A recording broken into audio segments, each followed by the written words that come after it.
Hello friends, இன்னைக்கு இந்த வீடியோவில் என்னென்ன சென்டென்சஸ் பார்க்க போகிறோம் அப்படின்னு பார்த்துடலாமா? ஃபஸ்ட்டு சென்டென்ஸ், தண்ணி சொட்டிக்கிட்டே இருக்கு அப்படின்னு சொல்லுவாங்க இல்லையா? அதாவது டேப்ல இருந்து க்ளோஸ் பண்ணப்போ ஒரு ட்ராப்பா தண்ணி சொட்டிகிட்டே இருக்கும் இல்லையா? அதை த வாட்டர் இஸ் ட்ராப்பிங் அப்படின்னு சொல்லலாம். அப்படின்னா என்னன்னா, தண்ணி ஒவ்வொரு ட்ராப்பா சொட்டிக்கிட்டே இருக்கு இல்லையா? சொட்டிகிட்டே இருக்குன்னு சொல்லுவாங்க, இல்லை ஒழுதுகிட்டே இருக்கு இந்த மாதிரி சொல்லுவாங்க. அதை த வாட்டர் இஸ் ட்ரிப்பிங் அப்படின்னு சொல்லலாம். தைரியமா பண்ணு. ஒரு விஷயத்த நம்ம எடுத்துட்டோம் அப்படின்னா, என்ன ஆனாலும் சரி தைரியமா பண்ணு அப்படின்னு சொல்றத go for it, go for it. Then go for it அப்படின்னா அப்புறம் தைரியமா பண்ணுங்க அப்படின்னு சொல்லுவோம் இல்லையா? அதான் கோ ஃபார் இட் அப்படின்னு சொல்லுவோம். எல்லாரும் எங்க போயிட்டாங்க? நம்ம திடீர்னு ஒரு பிளேஸ்க்கு போறோம் அப்படின்னா, எங்க எல்லாரும்? யாரையுமே காணோம், எல்லாம் எங்க போயிட்டாங்க அப்படின்னு கேக்குறத where did everyone go? ஏன்னா போயிட்டாங்க. ஸோ அதனால டிட் யூஸ் பண்ணியிருக்கோம். Where did everyone go அப்படின்னா எல்லாரும் எங்க போயிட்டாங்க அப்படின்னு கேட்கறது தான் இந்த சென்டென்ஸோட meaning.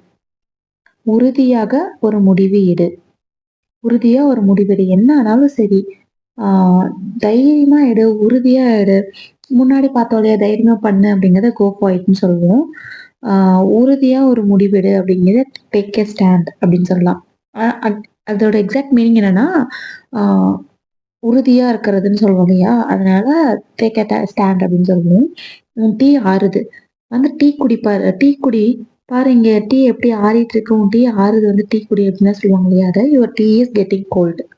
Your tea is getting cold அப்படின்னா கோல்டு சில் ஆயிட்டே இருக்கு, ஆறிட்டே இருக்கு அப்படி சொல்றது. எப்படி இருக்கு, இந்த ஃபீல் எப்படி இருக்கு அப்படிங்கிறது, எனக்கு சொர்க்கம் மாதிரி இருக்கு அப்படின்னு சொல்லுவாங்க இல்லையா? சொர்க்கம் மாதிரி இருக்கு அப்படிங்கிறத ஃபீல்ஸ் ஹெவன்லி அப்படின்னு சொல்லலாம்.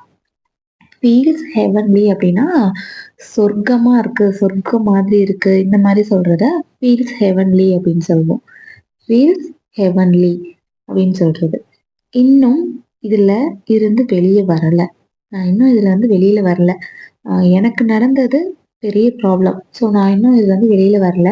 ப்ளீஸ் டோன்ட் டிஸ்டர்ப் மீ இந்த மாதிரி சொல்லுவாங்க. அதை I am still not out of it. Please don't disturb me. I am still நான் இன்னும் நாட் அவுட் ஆஃப் இட் அப்படின்னா அதுலேருந்து வெளியில வரல. So please leave me alone, please give me some time அப்படின்லாம் சொல்லுவாங்க. என்னுடைய ஏடிஎம் கார்டு தொலைந்து விட்டேன் அப்படின்னு சொல்றத I lost my ATM card. I lost my ATM card அப்படின்னா நான் என்னோட ஏடிஎம் கார்டை தொலைச்சிட்டேன் அப்படின்னு சொல்றத I lost my ATM card. அவன் என்னை உதைத்தான். ஸோ இதை ஹீ கிக்டு மீ அப்படின்னு சொல்லலாம். என்னை உதைத்தான் அப்படிங்கிறத கிக்டு மீ. இதுவே பந்து அவன் பால் உதைச்சான் அப்படின்னு சொல்றத ஹீ கிக்டு தி பால் அப்படின்னு சொல்லலாம். ஹீ கிக்டு த பால் அப்படின்னா அவன் பந்தை உதைத்தான். இதுவே என்ன உதைத்தான் அப்படிங்கிறத கிக்டு மீ. அப்பப்போ மூச்சு வாங்குது. நம்ம டாக்டர் கிட்ட ப்ராப்ளம்ஸ்லாம் சொல்லும் போது என்ன பண்ணுதுன்னு சொல்லும் போது எனக்கு அப்பப்போ மூச்சு வாங்குது அப்படின்னு சொல்லுவாங்க இல்லையா?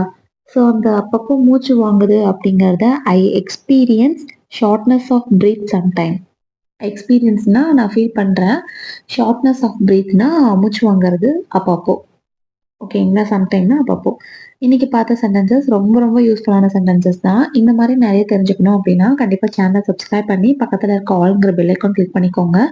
அப்போ தான் நான் போடுற வீடியோஸ் உங்களுக்கு இன்ஸ்டன்ட் நோட்டிஃபிகேஷனாக வரும். Stay tune for next video. இந்த மாதிரி வீடியோ பார்க்க ஸ்டே டியூன்.